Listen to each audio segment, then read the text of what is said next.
In the great movie Casablanca, we encounter the phrase, "I'm shocked to find gambling here."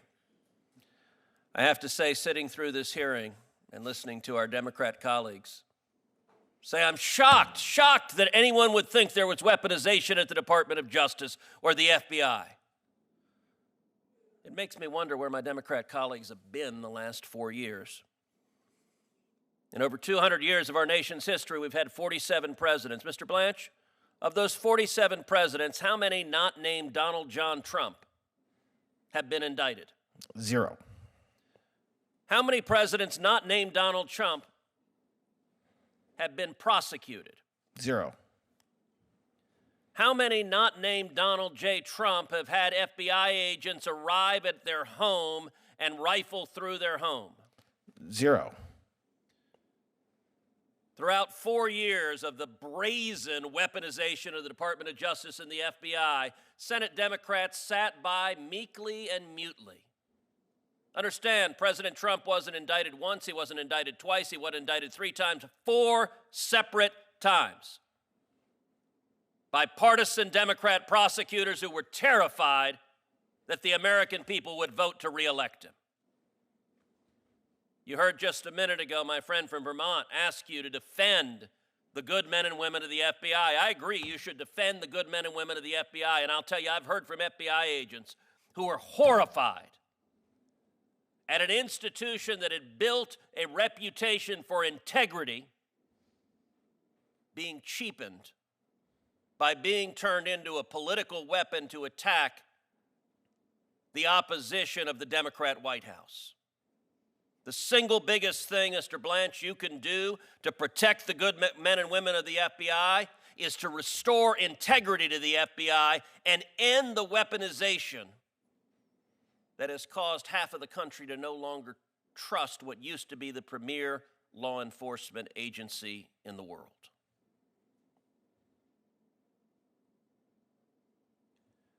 For 4 years, we saw the Biden Justice Department happily weaponize that agency to go after their political opponents. We saw Mark Houck,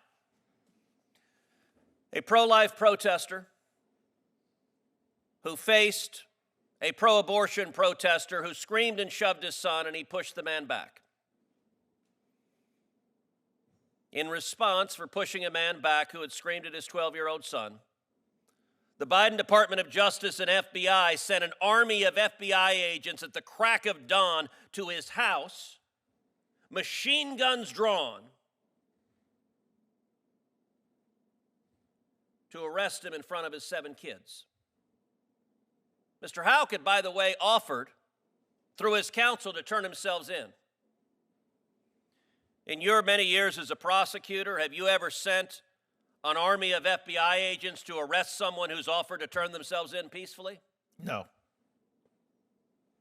And yet no one at the Department of Justice seemed troubled by that.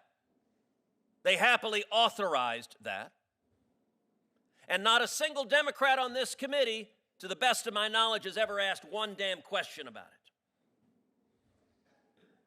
When the National Association of School Boards sent a letter to Joe Biden complaining that parents were unhappy by their radical policies that were happening to children, within days, the White House sent that to the Department of Justice, and days later, the Attorney General sent a formal memo to the FBI saying, target parents. I want you to go after parents who are exercising their First Amendment rights.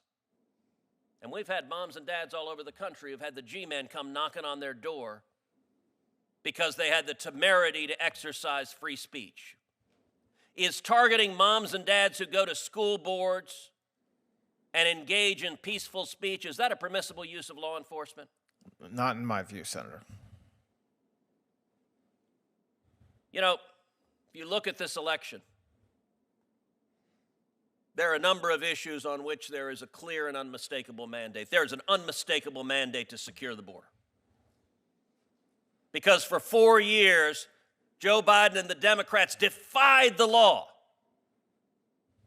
Federal immigration law is clear. Illegal immigrants who are apprehended shall be detained and shall be deported. Mr. Blanche, when the law uses the word shall, is that typically mandatory?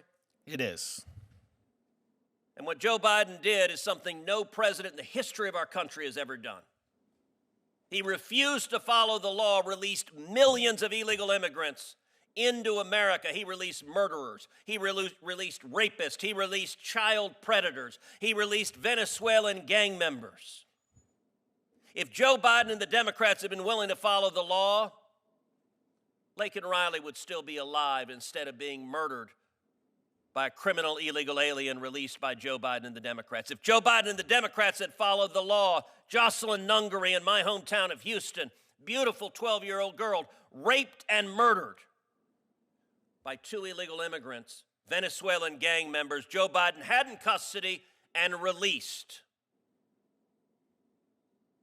No president has ever done what Joe Biden and the Democrats did. And by the way, not a one of my Democrat colleagues, to the best of my recollection, ever asked one question about why the Department of Justice was refusing to follow the law. Mr. Blanche, is the Department of Justice doing its job if it refuses to follow the law and defies federal immigration law? Not in my view, it is not. We have a clear and unmistakable mandate to the voters. We will secure the border. We will stop releasing criminals and rapists and child molesters into our community. And there is a clear mandate. We will end the weaponization of the Department of Justice and the FBI.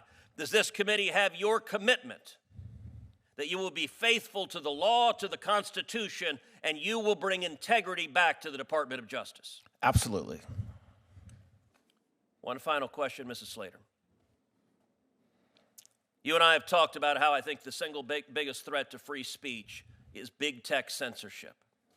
Please give this committee your views on the relevance of antitrust law to stopping big tech censorship, silencing the free speech of American people, and what are the conceivable array of tools and arrays of remedies under the antitrust laws? Well, thank you, Senator. We did indeed talk about this. And I think we also agree that there are other tools available beyond antitrust. But what we agreed in principle is that in markets that are highly concentrated, conservative viewpoints or anybody's viewpoint can be quickly throttled or suppressed when there is market power on back of that. Someone can be disappeared from the internet quite easily. When there are only 2 platforms providing news, for example, to the American people. And so the remedies are potential remedies? Well, as with any antitrust enforcement matter,